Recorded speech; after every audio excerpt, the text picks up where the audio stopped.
The SEC football schedule is headed to 9 games, and there won't be an East and West division. I'll tell you why that matters for Mississippi State's overall record coming up next. You are Locked On Mississippi State, your daily podcast on the Mississippi State Bulldogs, part of the Locked On Podcast Network, your team every day.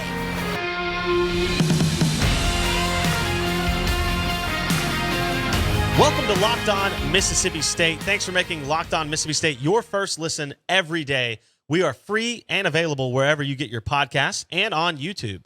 Part of the Locked On Podcast Network, your team every day. Blake Scott here as we talk a little Mississippi State football, baseball, and basketball. It's been a huge week on the diamond and on the hardwood for the Bulldogs, and we're going to get into that here in just a second. But first, I want to talk about the SEC football scheduling changes. This episode of Locked On Mississippi State is brought to you by FanDuel Sportsbook. That's right, the official sportsbook of Locked On and Locked On Mississippi State. Make every moment more. Visit FanDuel.com/LockedOn today to get started. FanDuel.com/LockedOn. We all know Mississippi State baseball, huge win over Southern Miss. Mississippi State basketball on senior night shows out, gets the dub over South Carolina. We're going to get into those in just a minute, but first, I want to talk about something that is the hot button issue of the offseason in the SEC, and that is the change in the scheduling format. That's right. Mississippi State, Ole Miss, your Southeastern Conference football teams are taking a new approach to scheduling, and that's because Texas and Oklahoma are on their way in. That's right. Texas and Oklahoma joining the SEC in 2024, and that means we're getting a new football scheduling format. I think, and what all our industry insiders believe, is that this thing is headed to the 3+6 model. That's right. That is the 3+6 model that I don't know how well that's really going to work out for Mississippi State. Let me explain it to you. Currently, the way the SEC is set up, if you've been living under a rock or you're new to SEC football, which if you are, fantastic. We appreciate you being alongside on Locked On Mississippi State, your home for Mississippi State football. Currently, the way it's set up is we have an SEC East and we have an SEC West. We know that. Ole Miss, MSU, LSU, Alabama, Auburn, Arkansas, Texas A&M. That's your SEC West. That leaves you Georgia, Florida, Tennessee, Missouri, Vanderbilt, Kentucky, South Carolina on the East. 14 teams. As it currently stands, you don't play all those teams every year. Right now, Mississippi State lines up in football and they play 6 teams guaranteed every season. 6 teams. That's your SEC West opponents. LSU, Alabama, Auburn, Arkansas, A&M, and of course the Egg Bowl to round out the year against Ole Miss. You play 2 East teams. Mississippi State's been paired up with Kentucky since the invention of the SEC East and the SEC West, 1992. So Mississippi State and Kentucky will always play every year. Then they would add another SEC East opponent. What that means is you get weird bubbles, right? Where Mississippi State, Ole Miss, LSU, they only play an Eastern team that's not their permanent opponent. They only play them once every 8 years or so. That doesn't work. In a conference with 14 teams and now with 16 teams with Texas and Oklahoma coming in 2024, you can't play opponents once every 8 years. So there's going to be a shift coming. We know that. There's 2 shifts that are headed our way. One we know for certain, one we still are up in the air. There will be no more SEC East and West. It will be the SEC. The top 2 teams record-wise will represent the SEC in Atlanta for the SEC championship. There will no longer be SEC West titles and SEC East titles. That's going away. The question that we still don't know, and what we're here to talk about today, is how will the new formatted schedule look? Is it going to be 9 games or 8 games? Currently, you play 8 SEC games. Since 1992, Mississippi State has played 8 SEC games. They are 186 and 184 overall as a football team. Let me say that again. Their overall record since 1992, the expansion of the SEC and the creation of the SEC West and the SEC East, playing an 8-game conference schedule almost every year. Their overall record is 186 and 184. MSU is a 6-6 program since the SEC expanded in 1992. They're a 6-6 program. So as a 6-6 program, what does a 9-game schedule look like? Well, it's probably not good. In fact, when you really think about it, playing a 9th SEC game is going to cause a lot more wear factor for teams like Mississippi State, Ole Miss, Arkansas, those teams that find themselves on the back end of the talent spectrum. Okay, they're talented. They're in the 20s in national recruiting, but your other teams, your Bamas, your LSUs, your A&Ms, your Floridas, your Georgias, your Auburns, your Tennessees, they're higher up. Okay, so you're playing more teams per year that have more talent than you if you add a 9th game. It's just the way it's going to work. The other thing that you have to think about is that if you're Mississippi State, you really, really, really need the 3 teams that you're paired up with in this 9-game schedule to be favorable. In the 9-game schedule, the way they're going to set this system up, should it go to 9 games, is it's going to be what's known as the 3+6. 3 permanent opponents every year in football, 6 rotational. So if you think about it, if there's 16 programs in the league, you take yourself out, take Mississippi State out, there's 15 opponents to play. 15 opponents. Every year, you're going to play 9 of those 15. Every year, you're going to play 9 of those. 6 of them will rotate. 3 will be permanents. So State and Ole Miss are going to be permanent opponents. We know that. State and Ole Miss will be permanent opponents. The Egg Bowl is not going anywhere. We're very well aware of that. However, who are your other 2 opponents? Right now, you play Alabama, LSU, A&M, and Auburn every year. Alabama, number 1 overall recruiter. LSU and A&M, top 5 overall recruiters. Auburn, top 15 overall recruiter. Those are teams that are well ahead of you in talent profile. However, you also have teams in the league that you could play like Ole Miss, Arkansas, Kentucky, who you're even with those teams, okay? South Carolina, they got a little bit more talent. Vandy, Missouri, we like those teams, right? Those are names that if you're in the SEC West, you want to play. So who are Mississippi State's 3 opponents? It's going to be Ole Miss for sure. And the question is, can you avoid Alabama, Georgia, and probably LSU? Those are the 3 you want to avoid. Auburn is manageable. A&M is manageable. Obviously, Arkansas, Kentucky, Missouri, Vanderbilt are desirable, right? Who are your other 2 opponents outside of Ole Miss? That's going to be the question. That's the big discussion here in the offseason as we watch the new era of SEC athletics unfold with the addition of Texas and Oklahoma. Again, since 1992, Mississippi State is 186 and 184 in football. That's 6-6. You're now going to play an extra SEC game among those games. That record is going to take a hit. Can you maintain a 6-6 program over 31 seasons? It's all going to depend on who the 3 permanents are. Who do they put with Mississippi State outside of Ole Miss? That's going to be the question that really dictates success or failure over the next 10, 20, 30 years for Mississippi State football. The midway point of the NBA season is here, and now is the perfect time to download FanDuel, America's #1 sportsbook, because new customers get a no-sweat first bet up to $1,000. That's right, bonus bets back if your first bet doesn't win. Just download the FanDuel Sportsbook app. It's safe, secure, and super easy to use. Then you can bet on everything from the money line to point scores and threes drained. Plus, FanDuel even lets you combine your bets for a chance at a bigger payout with a same-game parlay. So don't miss the chance to get your no-sweat first bet up to $1,000 in bonus bets when you go to FanDuel.com/lockedon. That's FanDuel.com/lockedon to learn more. Make every moment more with FanDuel, an official sports betting partner of the NBA. Thanks again for making Locked On Mississippi State your first listen every day. Make sure you check out our brand new podcast, Locked On College Basketball. Everything you need to know about college basketball in one place. Plus, hear from big-name insiders, experts, coaches, and players. Locked On College Basketball, available on YouTube and wherever you get your podcasts. Blake Scott, this is Locked On Mississippi State. Excited to have you alongside. We're going to jump into some Bulldog basketball. Huge night at the Hump.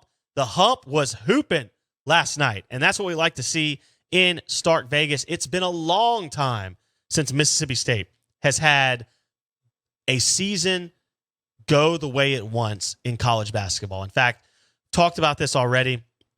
You really have to go back to the Stansbury era, the Rick Ray debacle. I mean, what do you say? What do you say about catastrophe? I can only talk about a car wreck so often. We saw it. We witnessed it. It's over. The Ben Howland era was close, but two things never happened. One, Ben Howland never sold the fan base on Ben Howland and his program, and that hurt.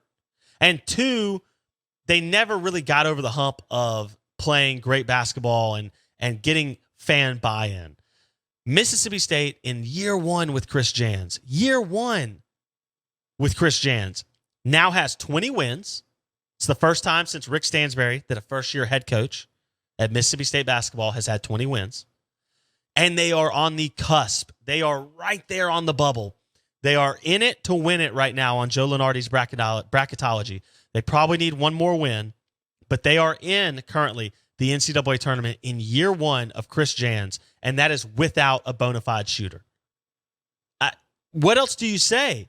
What else do you say other than Chris Jans has done the best coaching job in the SEC for sure, but arguably in the country in college basketball this year? It has been an incredible job. Mississippi State wins over South Carolina last night, and I'll be honest, it was an ugly game. 74-68, and you might go, Blake, 74 points, that feels like a lot for Mississippi State basketball. And it is. In fact, they scored 42 in the first half. That's their largest point total in a first half all season. So the energy was there. But what happened, coming out of that first half, Mississippi State scores 4 points in the first 8 minutes of the second half. 4 points in the first 8 minutes. And South Carolina got up. And you could feel the momentum swing in the building, in the Hump. Crowd was good. It wasn't as good as a Saturday game. I get that. It's Tuesday at 8 o'clock. The crowd was good. You also had a baseball game in Pearl that stole some eyeballs as well. But the crowd, the energy was there. Mississippi State falls behind early in the second half. And what do? They rely on three guys who, in my opinion, are the catalyst for the team, and it's not even close. Okay, we know who Tolu Smith is. We know what Tolu Smith can do. The guy played 30 minutes last night. He had 16 points. He had 6 boards, 3 assists. He played a great game.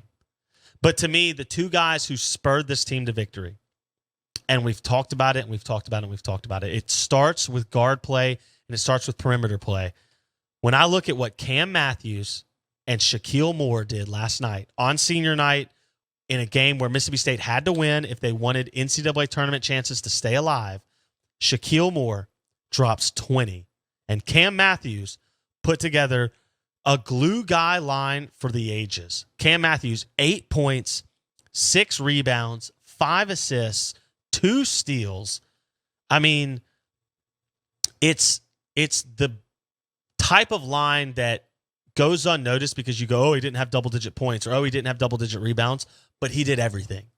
Cam Matthews did everything that you needed in a game where you needed every bit of it. Shaquille Moore blew up 9 of 15 from the field. He hit a three-pointer. It was your only three-pointer of your starting 5, right? Sean Jones hit 2. Sean Jones Jr. off the bench hit 2 threes. But Shaquille Moore hits a 3, and he just played situationally good basketball. When you needed a hoop late, when you needed a stop, I thought the charge that Shaq Moore took at the end of that game in the last few minutes, that charge that he took to steal a possession from South Carolina, that's the type of basketball that Chris Jans has brought to Mississippi State and to Starkville. And let me tell you something. One, this season is not over. They have a chance to win at Vanderbilt on the weekend, and then they'll go back to Nashville for the SEC tournament, of which right now they are an 8 seed. I believe the highest they can finish is an 8 seed if they get the win. If they lose, they can drop to about the 10 seed. I'm not 100% sure. It's going to depend on how things shake out across the SEC over the weekend. But Mississippi State has a chance not only to punch their ticket to the NCAA tournament in year one under Chris Jans, but I think a bigger discussion is what they have an opportunity to do with Chris Jans running the program. If you're a Mississippi State fan, you better be ready to give, you better be ready to approach NIL, and you better be ready to lock up Chris Jans and this basketball program if you want to have hoops at the hump hopping the way it was this past, month now. I mean, the team has won 7 out of 10, 7 out of 9 now at this point. They're on fire. They've beaten really good teams. Beat TCU. Beat Ole Miss on the road. They beat the hottest team in the country in Texas A&M. They took Missouri to overtime on the road. They took Kentucky to the wire at home. This team is playing better basketball than we've seen in over a decade in Starkville. But the only way it's going to continue is if Mississippi State fans commit to the NIL process and commit to keeping Chris Jans in Starkville. We look across the state, Ole Miss is having a coaching search. They're searching for the replacement for Kermit Davis. Odds are they're going to hire someone who will get better results than Kermit Davis got. It just is what it is. Statistically, that's probably going to happen. If you're Mississippi State and you're Chris Jans and company, you have to maximize on this opportunity. Josh Hubbard is available out of MRA. He just decommitted. He got out of his NLI with Ole Miss. He's back on the open market. You're taking a team, most likely, to the NCAA tournament in year one. You've tied Rick Stansbury as the only coach to win 20 games in their opening season at Mississippi State. There is more momentum in this basketball program right now than there has been in the last 15 years combined. Can you take advantage of it? Can Chris Jans, Tolu Smith, Cam Matthews, Shaq Moore, and the rest of the group, can they, one, take advantage of this season, maximize their path this season, get to the NCAA tournament, and then who knows what happens? Because once you're in the tournament, anything can happen. And then secondly, can you lock up Chris Jans because other teams will come calling? This is SEC Coach of the Year material from Chris Jans. And I think you would be very unwise to believe that Chris Jans will not have offers to go other places. You better be ready to lock him up to keep him in Starkville if you want to see Bulldog basketball in the March Madness hunt in the future. This is Locked On Mississippi State. Blake Scott solo flying today as Bo Bounds is out on assignment. We're going to talk a little Bulldog baseball. We've hit basketball. We've hit the hot topic in football as the SEC expands with the addition of Texas and Oklahoma. But I wanted to talk, one of the biggest wins of the early season. Mississippi State and Chris Lemonis sneak past Southern Miss in Pearl. That's right. Bulldogs get a 10-9 win over the Golden Eagles in Pearl at Trustmark Park, home of the Mississippi Braves. Shout out to General Manager Pete Lavin and the M Braves over there in Pearl. We love those guys. But Mississippi State gets a 10-9 win over Southern Miss in Pearl. And let me tell you something, it felt like a regional atmosphere. This was two teams in the same state that, I'll be honest, they just plain don't like each other. And I like that. Give me the old-fashioned slobber knocker, drag out, in-state brawl, okay? It felt like two cousins trying to figure out who had the better job, the better car, the better-looking wife. It was a fantastic fight between Southern Miss and Mississippi State. MSU gets out early with 5 runs in the second inning. Let me rephrase that. Southern Miss scores in the second, 2-0. State responds, it's 5-2. And from that point, Southern Miss really dominated. It was 5-2 after 2 innings, and then Southern Miss scored 7 runs to the Mississippi State solo homer for Omani Larry in the 4th. And when we get to the 8th inning, it is 9-5. 9-6.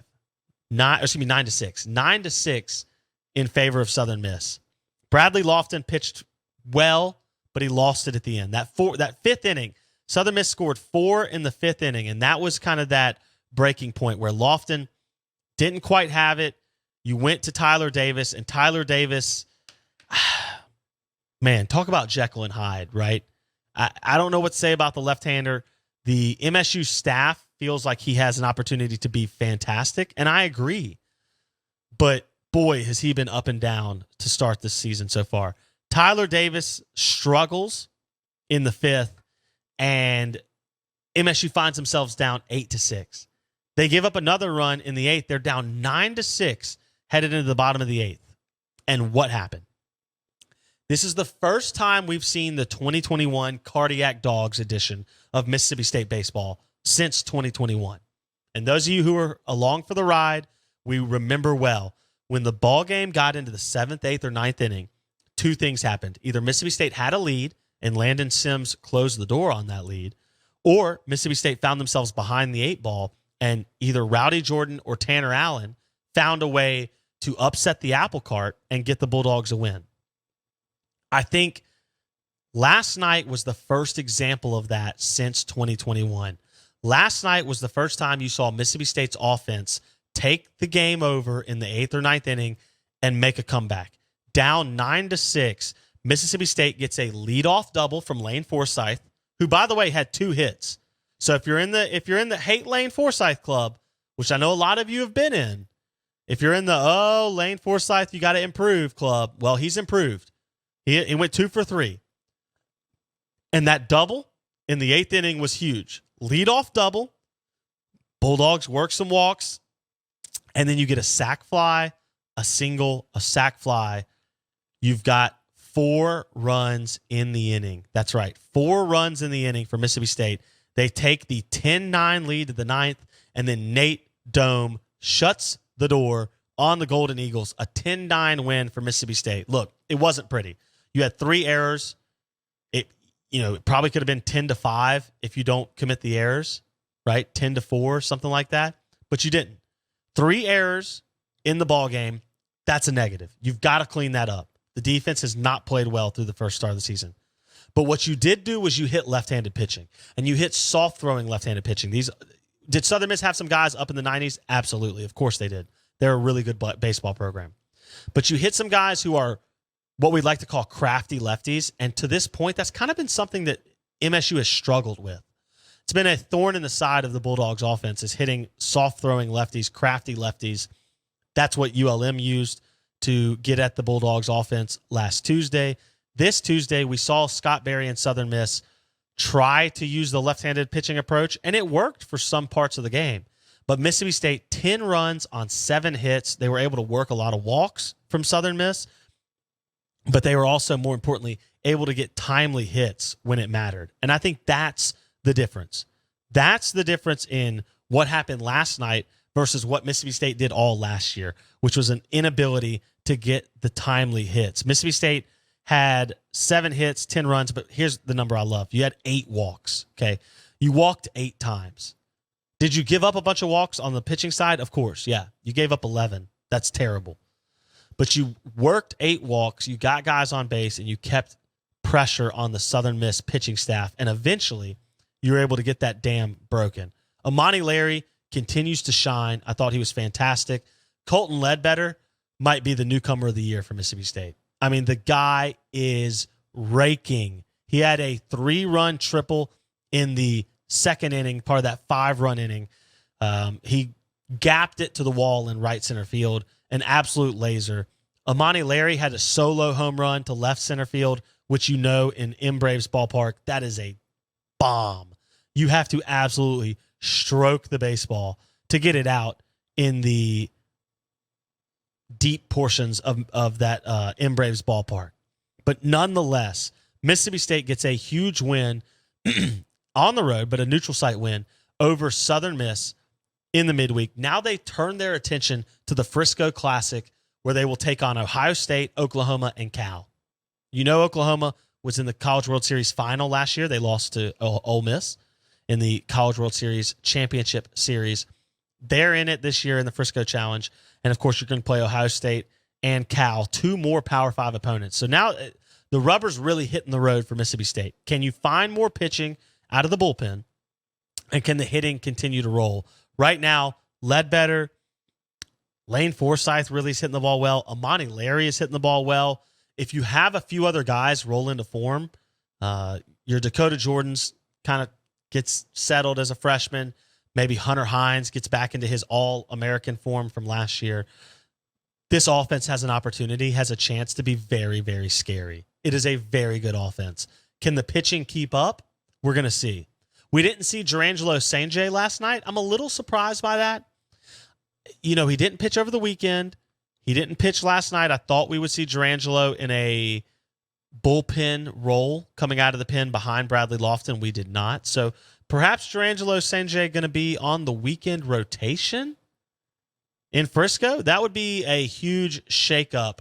We'll see what the Dogs and Chris Lemonis decide to do. They went Cade Smith, Graham Intema, and Landon Gartman this past weekend in the 2-1 series victory over Arizona State. We'll see what the Bulldogs decide to do this weekend as they travel to Frisco. For Bo Bounce, I'm Blake Scott. Thanks for making Locked On Mississippi State your first listen today. For your second listen, check out our brand new podcast, Locked On College Basketball. Experts Isaac Shade and Andy Patton bring you everything you need to know on and off the court. Plus, hear from big-name experts, coaches, and players throughout the basketball landscape. Locked On College Basketball, available on YouTube and wherever you get your podcasts.